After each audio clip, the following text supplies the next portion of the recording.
Hi, everyone. Welcome to episode 25 of This Valorant Life. In this episode, we are so excited to welcome our very first guest. Let's go. I got first First in and something. foremost, number one in our hearts, Roy Stronglegs Ahad. I hope I'm pronouncing your last name It's close correctly. enough, honestly. Uh, Roy is a former professional competitor in Valorant and CS.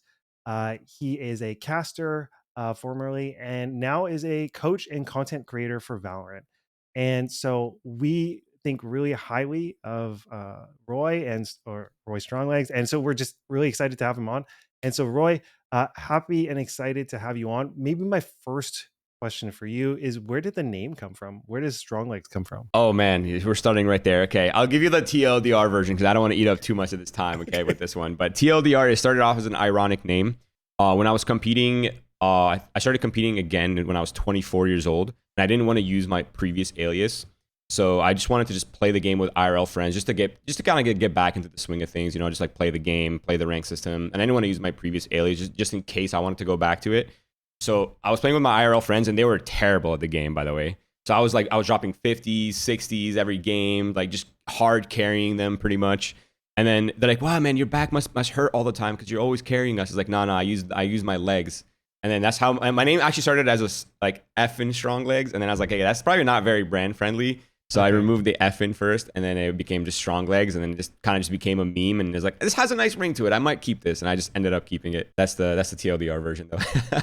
So when Adam was telling me that he wanted to have you on the show because your name was Stronglegs, I kind of thought it was because like you never skip leg day. So in my mind, I had this like picture of you as like Freakazoid from Oh, season. I you thought young Ryan, you yeah, were yeah. like Tyra one in like a tank top. So Yep. that's Valid, that's valid. that's a good background. I'll just maybe and Adam, you jump in with questions as well.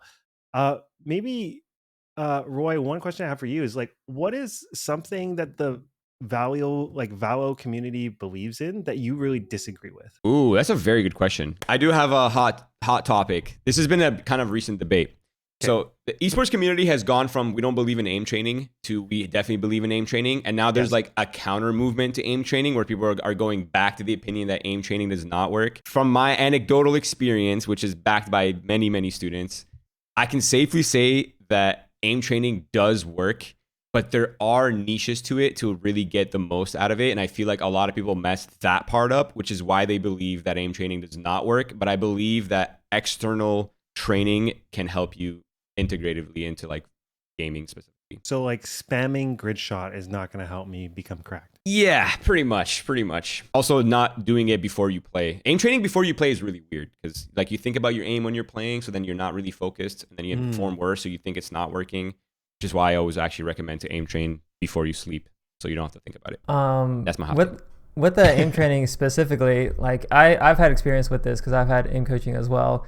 Did you like kind of identify specific categories that you wanted to aim train, or like how does that work with your students? Honestly, I have more of a like a generalized approach. Like I just make sure people can do track like basic tracking. I mean, I say basic, but my scenarios are actually kind of hard. At least the ones I recommend. But like just click timing, like going from point A to point B, like precision, micro adjustments, like tiny little micro adjustments, and like long range battling. Being able to track on the X axis, being able to track people that are like peeking you on like ramps and stairs where like they're moving like oddly like diagonally. Like as long as people can do all of these things well and without like really thinking about it and like kind of confident enough, like that, in my opinion, that's like all they really need. Like they just need to get basic mouse control down and like tension control, because tension is also a very under discussed thing in esports, but that's probably a topic. Like when you talk about tension control, what does that mean for you? Literally how hard you're gripping your mouse when you're aiming. Like so many people, when I'm doing aim training and I'm like watching them do it in front of me, like I can tell the exact moment where they start like over gripping their mice because their hand becomes like their movements become extremely rigid.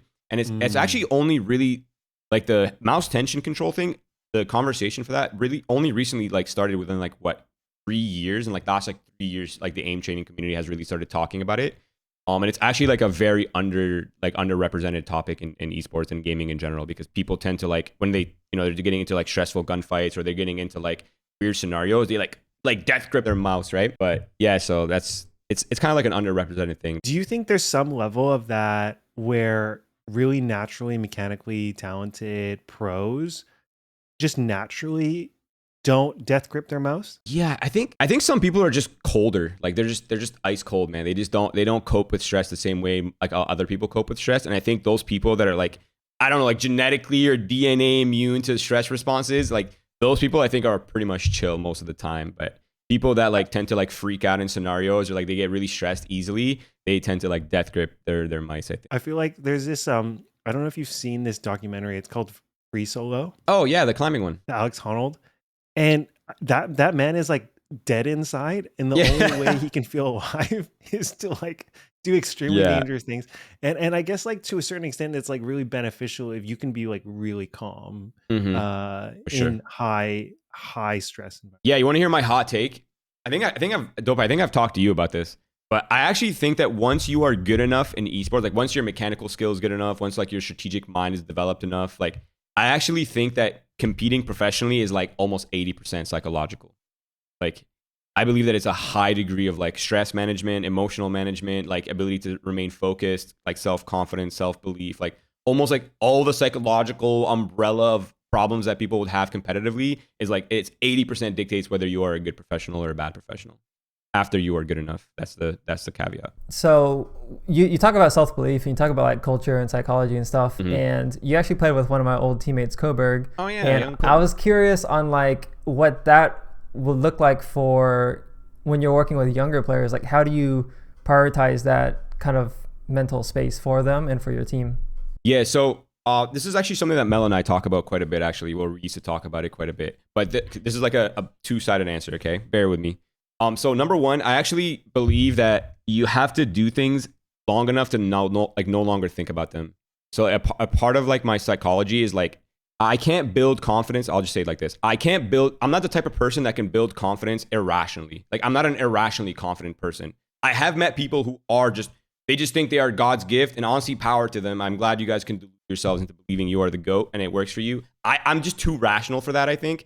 So like my philosophy has always been like confidence via process and like doing things so much that like, you just no longer think about them. It's just like natural. Like holding your mouse becomes natural to you. Like performing actions in game becomes natural to you, right? So like part of my psychology is like at least I try to with my former teammates, like especially Kobe and those young kids who have never really competed that much, has been always been like just trust yourselves, just like play, take your risks, take your timings, like don't worry about anything. We can correct everything later. Like just like in practice, I'm hard on you guys. In matches, I'm never critiquing anyone, bro. Like I don't criticize anyone in matches. I'm always picking them up. Always telling them, like, don't worry, just focus on this round, focus on this round. Like keeping them locked in, keeping them like mentally in it. Because like young kids, dude, they just like they just don't. From my experience, they don't have like the mental like resilience of just like they just dwell. They just dwell. They just don't know how to like goldfish memory their way into esports, honestly. And it's like it's something that you learn, I think.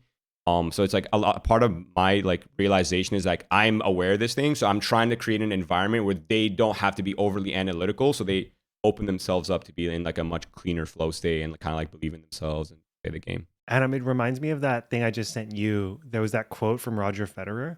He talks about Yes. how like I was one of the best players in the world, and he's like, I think he's like I win like 53% of the points, or like it's like barely any, right? And he's like, on the one hand, you have to learn to treat every point like it's the most important in the world, and on the other hand, you also just have to be able to like let go when you double fault. Like you just have to let go and move on because it doesn't help you. Yep. And I think like when you watch even like whether it's pro or even, and I think this is an experience that's pro all the way down to like ranked lobbies, is like you can tell when the vibe is up and when the vibe is down. Oh, 100%. And like it's also just like it's also so hard to change that. Like when you were competing, Hmm. how did you turn that around? I could see someone that's where someone like I could see someone like Boostio being really useful as like just like a one man energizer bunny that like changes the vibe of his team. Yes, dude. Literally 100%. I have been that person on Mm, every team that I've ever been on. I think that's part of the reason why I've had a lot of success. That and I'm like extremely like mm, I genuinely believe no one outworked me in esports. Like genuinely, like I was on and off like 16 hours a day was Valorant for me when I was competing. Like I would wake up, the first hour of my day was non-Valorant related. After that, it was like aim training, VOD reviewing, match like practice prepping, practicing. After practice, I would play ranked and stream. After that, I would do my aim training sessions.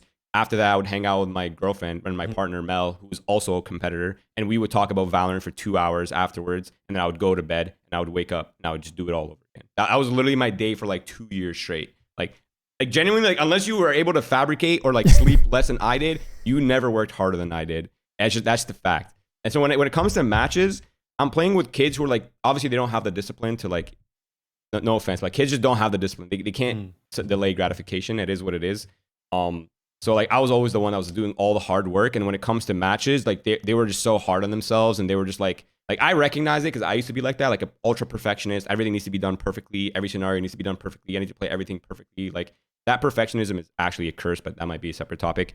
But like I was always that energy guy, like always. And like if you watch all of my comms videos online, like I'm always like, let's go. Fight. Like, dude, I'm telling my teammates to throw rounds. Like I don't care. Like 5v3, swing them, flash, double peek, like just fight together. Like no F's given, dude. Just play the game, have fun, like play the funnest version of the game possible. Like don't even worry about anything, dude. Just play. Like as a real practical example of that, I feel like you can be like hyped up or there's a lot of energy like in the round. When the vibe is low, what are you saying between rounds? Honestly, my secret is I just crack jokes, bro. I literally find a way to break tension. Like that's my secret. I don't have like, I'm not like, my speeches are okay. Like they're not the best speeches. My speeches are like, dude, who cares? Like, what's gonna happen? You're gonna wake up tomorrow. You're playing a video game, bro. Like, it doesn't. Nothing really matters. Like, what are we really doing here? You know what I mean? But like, in the moment, it's like you can't rationalize somebody out of an emotion because emotions aren't rational. You know, like I can't tell you like, oh, it's okay, man. Don't worry. Keep your head up. Like it's just like that's gonna put even more like focus on your negative emotions. You know, like for me, my secret is like I draw your attention away from your negative emotions by just like lightening up the environment and like making people laugh and shit, or like doing dumb stuff in the server so like people just laugh and just like it breaks tension for like even that split second of breaking that like negative tension is like enough to like get people to be like, okay, I'm taking myself too seriously, and like that alone is like their way out, you know. I have a slightly like technical question in the sense of like IGLing, because like you're talking a lot about like emotional management here, and you mentioned that you don't want your players to kind of dwell on the previous rounds, but as an IGL you kind of have to like remember what happened to, you know, call counter strats and stuff like that. So do you find that, I guess it's a two-part question, do you find that you dwell on the past rounds in order to kind of keep your short-term memory up? And also like how does that kind of play into your own emotional during the match? That's a really good question. Yeah, I try to look, I don't know, I think a part of me just looks at everything like matter of fact. Like nothing is good or bad. I'm always looking at things like matter of fact. Like, okay, we lost a round because we lost like in the A pulse bank because they were playing off. Like, okay, they're saving you still. You know what I mean? I don't look at it like, oh, we lost a really important round and now I'm like dwelling on like the emotional aspect of it. I'm more so just like remembering like the takeaways that are like as is, no filter, no judgment on it, like no like good, bad optic, just like purely objective. Like this is what happened. This is why we lost a round. Now I'm like, this is why I'm calling what I'm calling. That does make sense. Do you feel like that was automatic for you? Because I know from my experience, like that was not the case for me. Like I was very emotionally invested into the game, and sure. Like, how did you develop that, or is that just natural for you? No, it was not natural, dude. It took me like 10 years to undo my perfectionism, bro. Like I'm such a perfectionist. I hate it. I don't know what it is about me. I think it's because I think I have like genius syndrome or something, like fallen genius syndrome, whatever the hell that thing's called. But like I'm just such a perfectionist. I expect everything to go in a very specific way. But Valorant and gaming in general, or just like team dynamics in general, are so imperfect. And unless you're able to operate within the imperfectionist aspect of the environment, you are going to mentally struggle forever and ever and ever. Like everybody whiffs, everybody makes mistakes. Even the best players in the world, they're making mistakes. It's like it is what it is. And I at some point I had to like relearn that like the truth is if you're not having fun, you can't flow. Like that's just all it is. If you're not enjoying your time in whatever you are doing, or you don't feel adequately challenged in it, you are not going to enjoy your time. And until I learned that deeply, that like it doesn't like I can be hard on people, I can try to be perfectionist, I can try to make the best calling system, I can try to like raise the best players in the world. None of that will matter if the environment is terrible. It just is what it is. You know what I mean? So like if I was playing with somebody like you, for example, Dopai, like I would just make sure you're having fun in your role. Like I would always check up with you like after practice, like, hey, are you enjoying your role? You know, is there something you want to do differently? Is there like, do you want us to compromise? Like, is there a round you would like to play around however you want to play the round? Like I would just make sure that everyone's just like in on it. People are having fun. People are enjoying themselves. Like dude, mistakes happen, things happen. Like you literally cannot, we can't even control. You can walk down the street and get hit by a car. Like we have no control over anything we do. Literally, like at some point you just have to surrender some of that perfectionism and just like be okay with like good enough, dude. It's that round is good enough. Like we got the win. It was scuffed. We got it, and that's all. That's literally all that matters, bro. You know? Yeah, that's really good perspective. I guess like another question to that, like, because a lot of people I think that watch this want to get better at the game, and you know, I'm sure a select few are aspiring pros. And you mentioned earlier that like 80% of it is is the mental game. So like with what you just said, do you think that's like the number one thing that people should be working on, or like if you were to increment it out for someone that is an aspiring pro, what would be the focus points? My thing is that coaching for me is extremely dynamic and it's extremely tailored to the individual's level. So like if I think you aren't at the level to take on some of this mental performance aspect yet, I would just get you to do the basics. So like if, for example, if you're like, I don't know, iron to gold, for example, like my advice to you is like, you need to get good enough mechanically that you don't think about it anymore. Like that's my objectives. Like if you're still thinking about the way you're moving and the way you're peaking and the way your crosshair placement and like all that stuff, like there's no reason for me to tack on any more advanced things because like you can't even walk without thinking about your legs. You know what I mean? So it's like my advice is tailored to like you walk without thinking about it. So like it's always mechanical, like how to peak, how to do stuff, like basic number management, like risk reward, very basic level.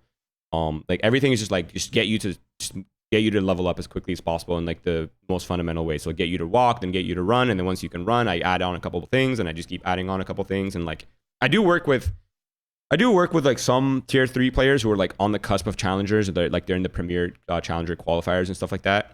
And like my advice even to them is like pretty different for a lot of them. It's like some of them it's like, dude, your mental is just bad. You lose one round, you're derailed for 4 rounds. Like, you know, like sometimes it's like it's strategic. Like, dude, you're not performing your role. This is what you should be doing. This is what's happening. It's very obvious what's happening. You're overthinking it. Like, you know what I mean? It's like it's just very different. It's hard to like say for sure, but yeah, I would say like for number one thing is like you need to do things repeatedly until you're no longer thinking about them. So like it's completely subconscious. You've wired the right habits, and then now you're good to go, and you just like move on to the next thing while still like maintaining the things that have got you here, right? How do you deal with clients or people you're coaching, Roy, that are deep into their own cope? Like in what way? Like, oh, it's my settings. Whether it's blaming teammates, or blaming mouse sensitivity. Yeah. There's ticks for everyone. Like what? How do you break people out of that? Honestly, I think I just tell them that, dude, you don't have control over anyone except yourself. Like you can blame teammates, you can blame this, you can blame that, but like at the end of the day, you could do more, and it's all about you. And you are the only person that is consistent from one environment to the next environment. Like your ranked teammates are changing every single game, but you are the only consistent denominator in every environment that you're in. So like you can focus on that, or you can focus on yourself. It's really up to you. Like, you know what I mean? Like sometimes you're gonna have unlucky games. Like people are levers, they're no commerce, or like there are people that literally throw for money, and that is what it is. Like it happens, you know. It's just like it is what it is. Like what can you do? Just move on. Do what you focus on what you can do. There's so many things you could have done better. There's so many things you could have said here or like done here. Like be more in charge of your outcome and stop being like a passive bystander in your outcomes. One thing, like, because I do some coaching work in my real life work, yeah. And like one of the things I tell people sometimes when they need to hear it is like the only constant in all of your life's problems is you. Like that's the only common denominator, and like sometimes it's hard to realize that. It's like a hard truth, but it's like it sometimes it hits home. I want to ask you, like, what's something you've changed your mind on in the past year? I don't know. It's a really good question. Not sure. I have to think twice about that. We can come back to it. I honestly can't think of like anything specifically that I've changed my mind on. Like my meta understanding has evolved, but I don't know if you want to get that nerdy with that. Sure. I mean, because the meta evolves, is your understanding of the meta, like how you process it, has that changed over the past year? Oh yeah, dude. Okay, this is a kind of a problem. Okay, I have no attachment to the way I think about things at all. Like if I learn new things, I will instantly change my opinion on things. Like I have no ego when it comes to like opinions, if that makes sense. Like if I learn something and I think this is better, I'm thinking this is better, and like that's it. And until I get like new data that will change my opinion, I will hold that opinion. And when I do get new data, I will happily change my opinion. Like I have no attachments to any of my opinions, which I think is kind of weird, right? Because you are supposed to have attachments to opinions. That is kind of weird. Yeah. But it's a good trait to have. Yeah. As it relates to your understanding the meta, what's changed in your understanding? I used to think Deadlock was really bad. Now I think Deadlock is good in certain contexts. Who's the player in tier 2 that plays Deadlock like crazy? He had that, like, he has like an Ascent lineup. Oh, I forget the Oh, name. dude, there's so many Deadlock players now, but there's a team in North America. They're a tier 2 team. Their name is Turtle Troop. They go by Dark Zero now. I'm not sure if you're familiar. But yeah, like they literally kickstarted that meta completely. I actually was on broadcast with Knights and Riot, and I was saying how like I was not a believer in their composition, and I thought they were playing it pretty poorly. And then they like kept evolving, and every match they started playing, I was like seeing their ideas come to life, and like I was like, okay, never mind, I'm jumping ship. Their idea is actually hella good. I'm changing my opinion. That's fire. Like Cypher Deadlock on Ascent is crazy good. I actually just made a video on that on YouTube. Okay. It's really good. We'll link the video in the show notes. I did see that one. That, like, it is actually pretty cool to see an agent, like, because people, when Deadlock came out, people thought she was pretty useless. Yeah, for sure. She has, to be fair though, she did get buffed like twice since then. But yeah, I mean, even then, people haven't really figured her out too much. But now people realize like, okay, we can just drop 10,000 gadgets on a bomb site and get off of it and have one person hold it. Like they have 3 people there, and then they realize that opens up space for them to like do whatever they want on the map. And it's like that kind of like infinite. I don't know. I think people are calling it passive utility. I keep hearing that word in my YouTube comments, which kind of makes sense. Like that level, like Riot does need to be careful at some point. Because like if so many agents have this amount of passive utility, like you're literally spending half the round or half an execute just like breaking stuff on the ground. It's just like at that point you're not even shooting players. Like Cypher trips and yeah, Deadlock so trips. many things. Maybe I'd like to shift maybe from the meta to your shift from professional gaming and casting to content creation. Like, was that a difficult change for you to make, or was it pretty seamless for you? It wasn't difficult in like the traditional sense, I don't think. It was more so difficult of like a lifestyle change. I actually was recently talking about this. So when I was competing, or I guess for any competitor, but like when you were a competitor, you always have a very specific thing that you are working towards. Like, I want to be the best. I want to qualify for X. I want to qualify for Z. I want to go to this land. I want to win. Like there's always like a very concrete thing that you are trying to attain.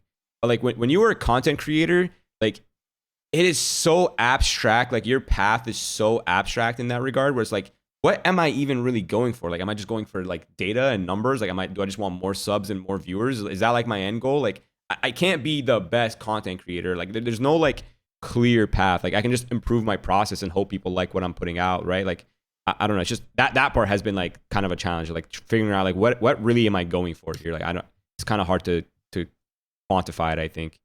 But that part has been difficult. Besides that though, like it's been okay. It's a lot less adrenaline as a content creator than like as a competitor. But besides that, it's been pretty chill.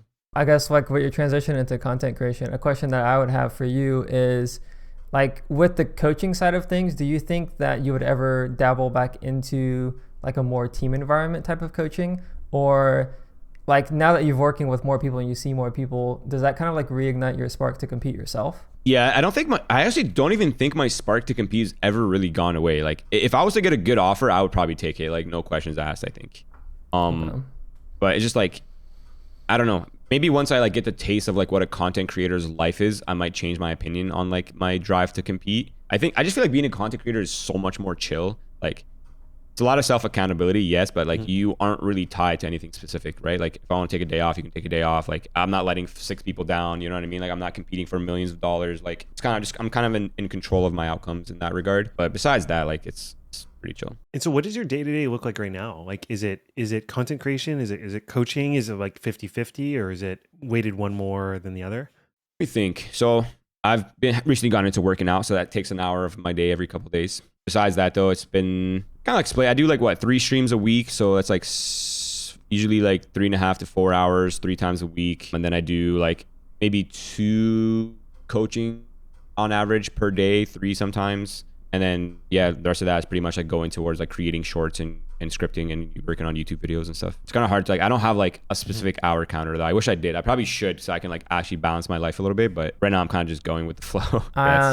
You said something in the documentary that kind of relates to this. You said something about like leaving one leg in reality and then one leg like chasing your dreams. Now that you're not competing and you're not, I guess, being in the actual esports space, is like, what does that look like for you? Are you having one leg in your dreams by pursuing content, or like what does that mean? I'm actually a hypocrite, dude. I don't have any legs in reality whatsoever at this point. I just don't think what I did is rational, and it's hard for me to tell people to follow my path because it is so irrational, and I would not recommend it to anyone. So I don't like to give the advice. I always say like not financial advice. Like I don't want to tell people like do what I did because it's good. It'll work out for you and whatnot. You know what I mean? So. But I think right now I'm kind of just all in. I know that if worst case scenario, I could just go back to law school, bro. Like I already got accepted. I'm sure I can get accepted again. Like I can always just like get my life back on track in some way or form or another. I'm not too concerned about it. And I'm also not like financially pressed either because like Mel and I are doing pretty well in terms of financials. So like I don't really have any like financial like hardcore pressure that's like telling me like get back into the workforce or do like a traditional job or like do something specific. I'm kind of just like all in on the dream state at the moment.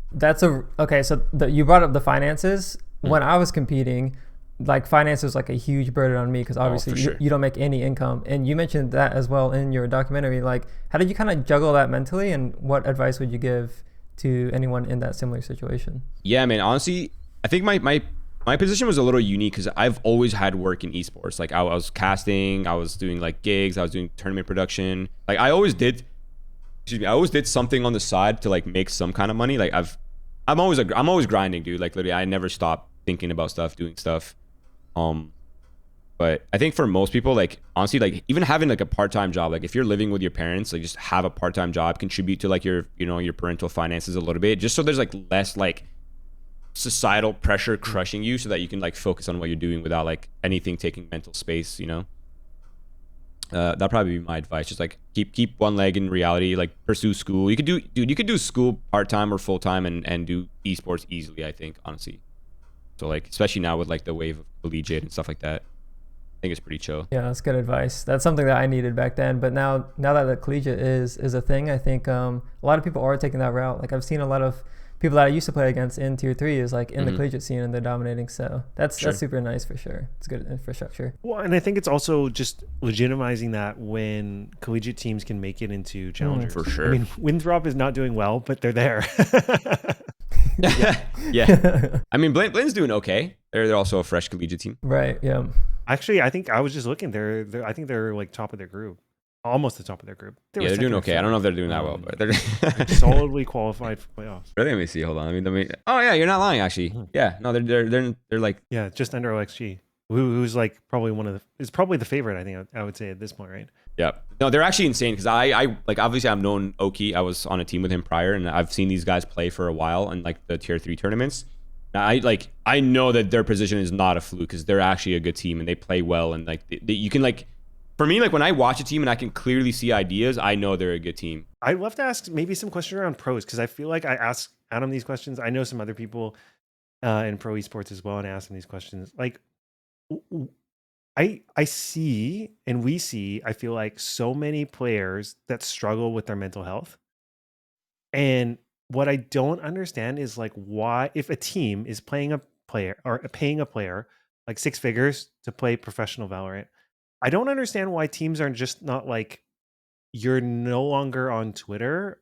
Like we're just gonna ban it for the season, and then you can get on it in the off season. Like I just don't understand why, like players like or go on Reddit like and just see people just absolutely trashing them. I just don't see why teams don't restrict this. And I'll just give an example. Like in other sports, like so we're both Canadian, big hockey guy. So like Quinn Hughes is the Vancouver Canucks defenseman. He just won the Norris, the best defenseman in the league. He's like, I gave up alcohol for period. And like, that's not an easy thing to do, especially if you like having the occasional drink. But like, they're like, I'm a pro. This thing affects what I do professionally, and I like it, but it just doesn't matter to me so much that I'm still going to do it. So like, why is there this? Yeah, why is there this? Why aren't teams doing this? Okay, I've actually thought about this. I would like to fix the record though, or clear the record that like not every pro is getting paid 6 figures. They're also based out of LA, which is kind of tough. But I think a part of it, man, is like there really is no separation in esports. Like you need to be on social media because like your branding and like your social reach has like direct impact on your leverage to get bigger and higher contracts.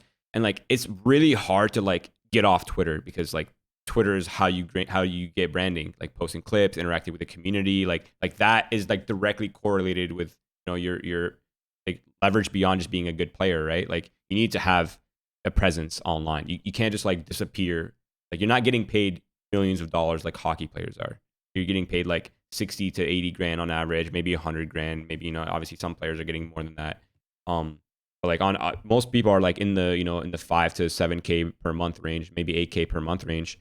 Like it's not enough to just like disappear and like forego your growth on socials, So it's almost like the content stuff you can't get away with it because you're almost like your own agent. Yeah, I mean they all have agents, I'm pretty sure. But like I feel like in other sports, if in other professional sports, you don't have to like care about your brand as much. Right. Like it's more about what you do. I wonder if they have social media managers.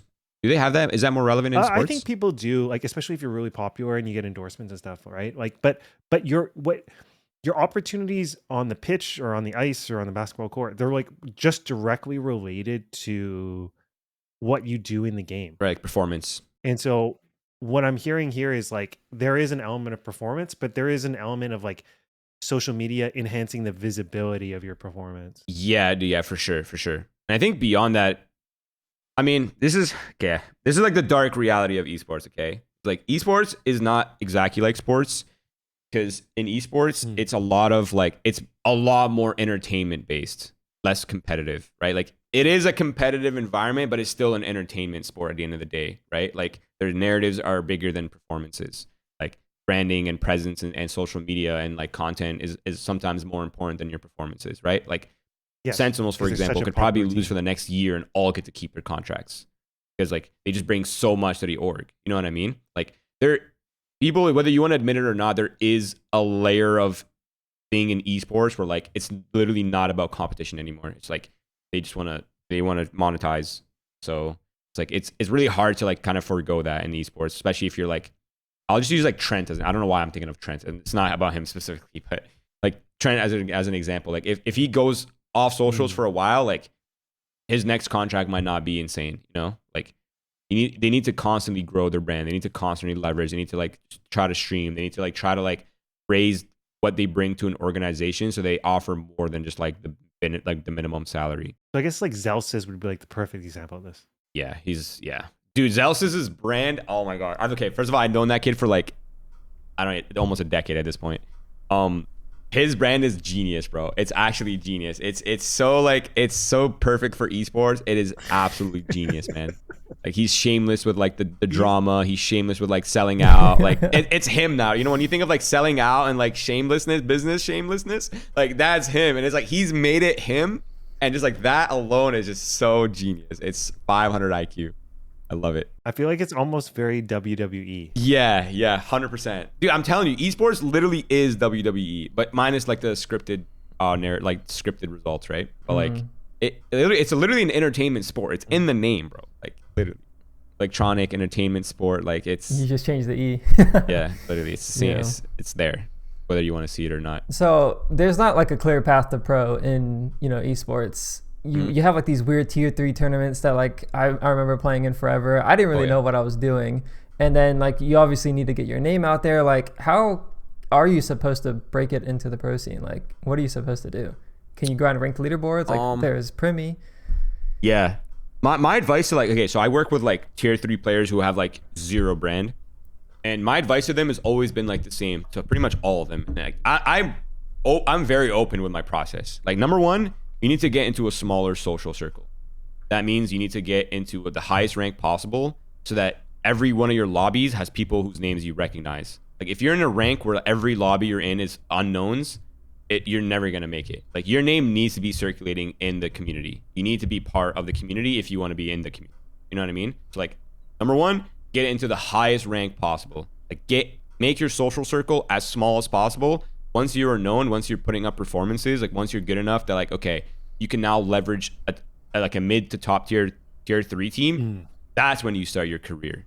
Like that's when you go all in on the team dynamic and you try to like there's no point to scrim with like a tier 5 team, bro. Like you're gonna scrim for your IGL. It's like the blind leading the blind. Like your IGL doesn't understand the game that well. You don't understand the game that well. Everyone around you doesn't understand the game that well. You can spend hundreds and thousands of hours trying to learn it, or you can just get on. You can raise your value as quickly as possible individually, and then hop on the best team that you can possible in the short term, and then start your career from there. And like you're already at like a higher level, so like you're skipping like weeks and weeks and months of performance and like learning and stuff like that. That's interesting. I've given the advice in the past that's going to kind of counter that, and I would like to hear your take on it.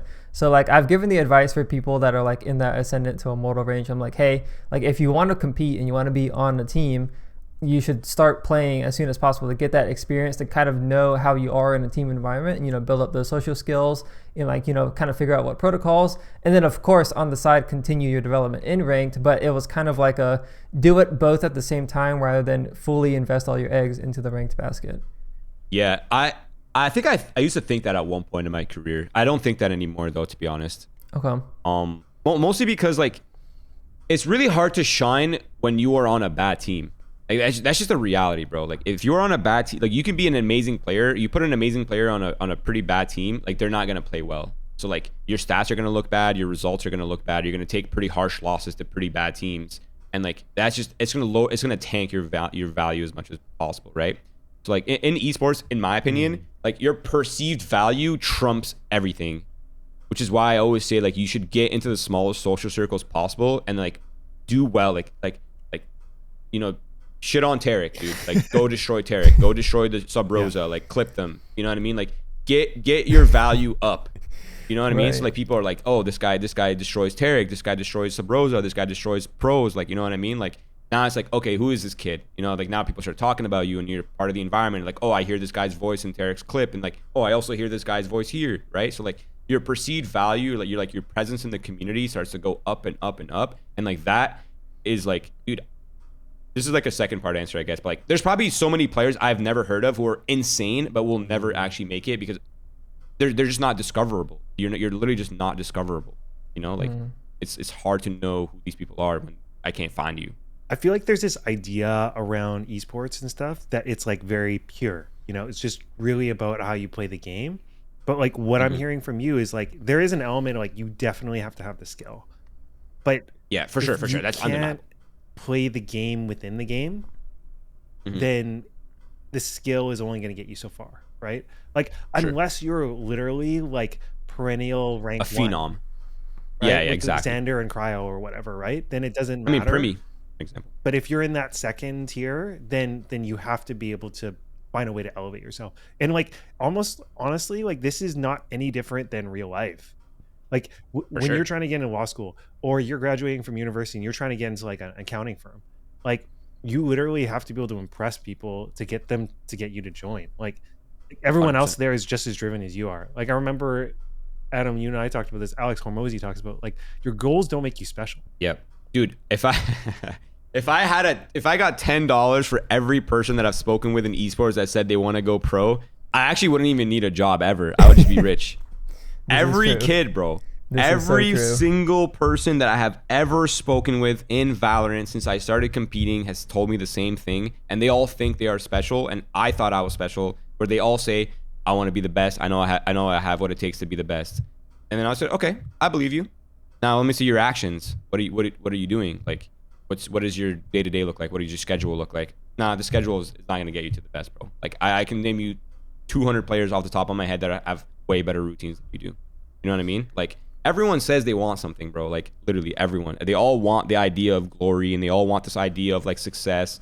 Like at the end of the day, you have to have some social IQ, and you need to understand like at the end, like social proofing is like a real thing. Like it works in relationships, it works in business dynamics, it works in like building like trust with your peers, right? Like social proofing is a real thing, and you can't just forget it exists because you're like some phenom player. Like unless you were Donk or Zaiwu or Simple or like those kids who are at the top end. But even those kids are relatively hardworking. Maybe not Zaiwu, but Simple is like very hardworking. You know what I mean? Like these people don't get to the level they get to by just having like grand, I don't know, delusion. I don't even call it that, but there's like idealistic goal. No, you go ahead. Like, go ahead, Adam. I don't know.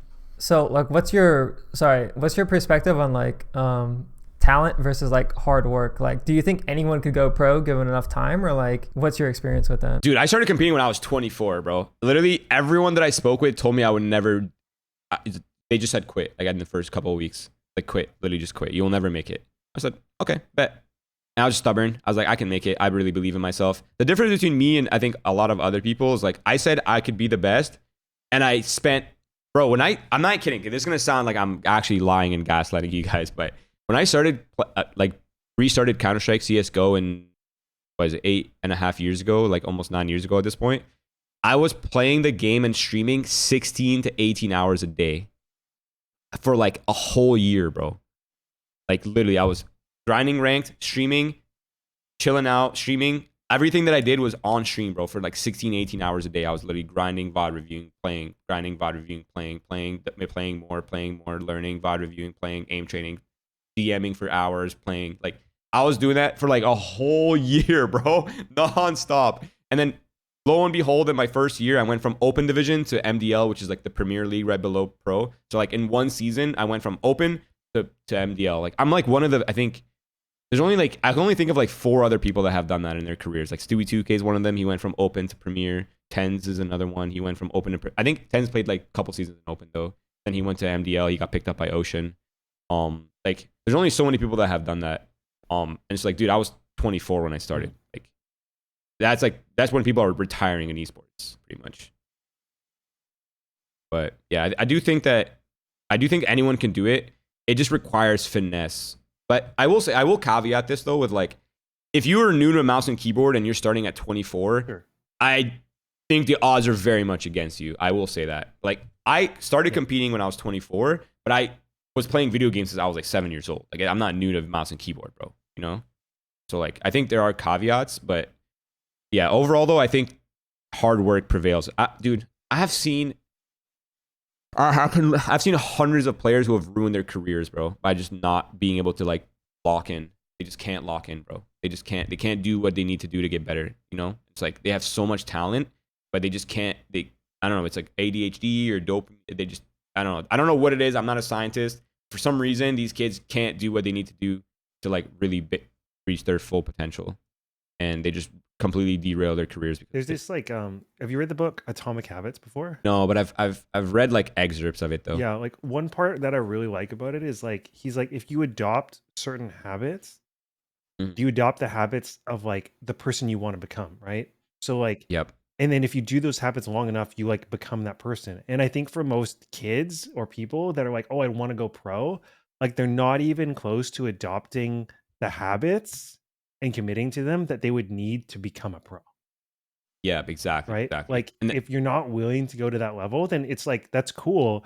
It's like, you just don't want it enough, which is fine.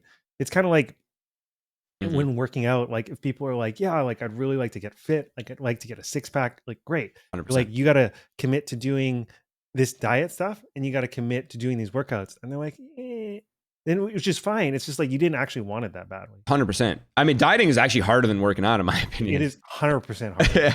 Yeah, 100%. It's hard, man. But no, I completely agree, bro. It's like, I don't know. That's one part of me. Like I'm delusional in my goals, but I'm not delusional in my process. And I think that's what differentiates me from a lot of people. Like I'm down to do anything. If I really want something, I will lock in for years, bro, if I have to. You know what I mean? Like I'm totally cool with that. But I'm not delusional in my process. Like I know, like, okay, I'm doing everything I actually can. Like there's no regrets on the table left for me.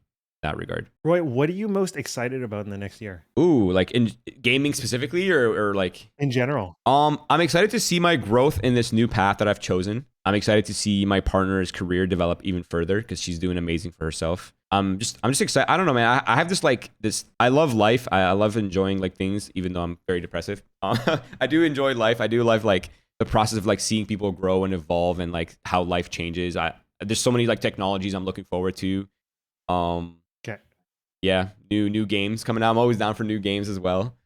Yeah, just like mostly just like self-development, my development of my peers and my friends.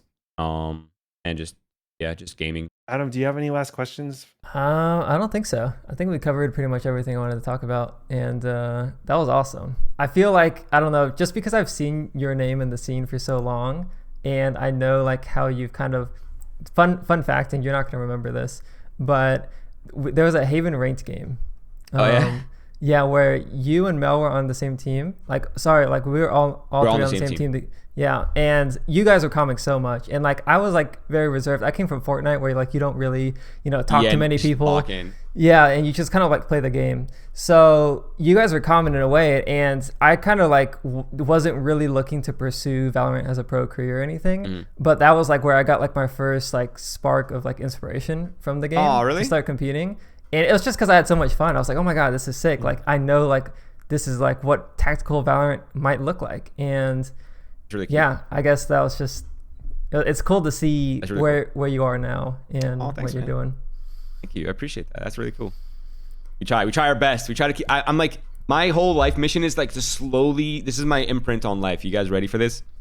I'm slowly brainwashing all the ranked players into becoming better humans so that we all have a better rank experience, one person at a time. That's the whole point of this podcast. That's low key my mission. Is like I'm just slowly like this is my imprint. This is my value on life, bro. I just like one person at a time. I'm gonna make them use their mics. I'm gonna make them better humans. I'm gonna make them love themselves a little bit more, be a little bit more confident, and just like be better people to be around on online gaming. That is my imprint on life.